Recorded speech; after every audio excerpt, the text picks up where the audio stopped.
Each single herb should be studied to this extent before starting to delve into the formula world of it all.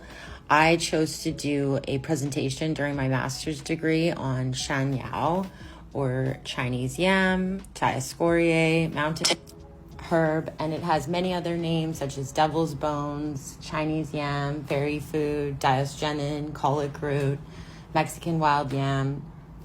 It's been named children's herb due to its reputation of being a qi tonic, so a herb that tonifies or strengthens qi, and it's safe and effective for children suffering from weak digestion and malnutrition. The highest quality of Shanyao is called Huai Shanyao, and it's from the Huai region in Henan in China. And it's an area where it's not too dry in the spring, not too hot in the summer, not too flooded in the fall, and not too cold in the winter. And over 100,000 tons of genuine Huai Shanyao per year are harvested and yielded from about 10,000 acres of that agricultural land. And it's said to have, the soil is richer in that area. There's a higher mineral composition there, and the Shanyao roots there grown are bigger, harder, with larger raised hair follicles and purple markings on the skin.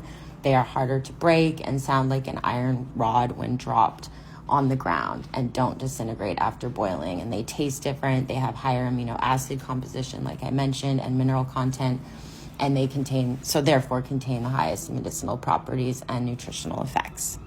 In Oriental medicine or Chinese medicine, Shanyao treats wasting and thirsting disorder, or shaoke, diabetes, and it tonifies qi, nourishes stomach yin, stops diarrhea.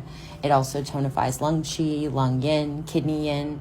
It's astringent for jing, astringent jing, and I'll speak on that later.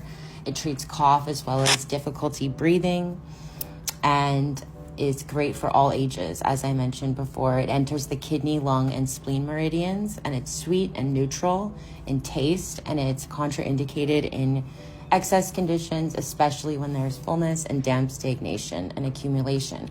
It's also contraindicated in pregnancy and in true heat conditions, which I will explain later in a YouTube video. And about 9 to 30 grams is a recommended dose.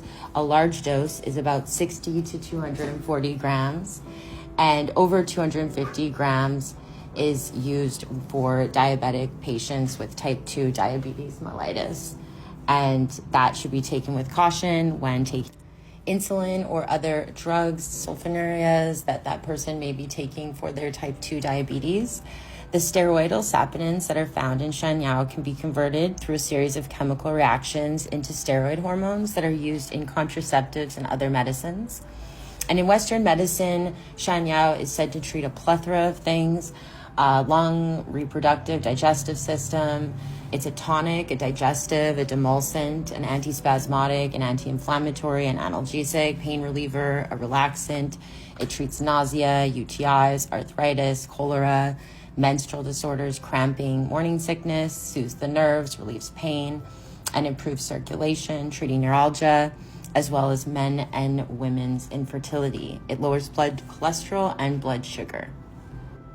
Plenty of double-blind studies that I show in here are examples of Shanyao being used to treat a plethora of things, including diabetes, type 2, and it's a common herb in a lot of different formulas, including a formula called Yunnan Bai Yao, which is used to treat acute or chronic blood stasis, and it's a fantastic herb for old injuries, new injuries. It's used as an adjuvant herb alongside sanqi or Pantex nodo ginseng to stop bleeding, and it's kind of like looked at as a Drano for however old the blood stasis in the body may be. And I've used it for all of my injuries. And if you want to read in detail on the studies, you can feel free to screenshot any of the double-blind studies as shown here in this video. Stay tuned for more herbology